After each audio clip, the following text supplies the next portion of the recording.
السلام علیکم ورحمت الله وبرکاته.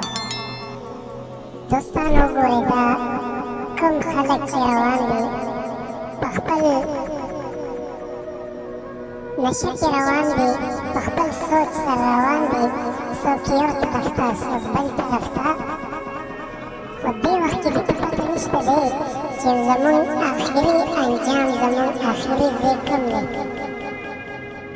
ذکر الله فرمای کل نفس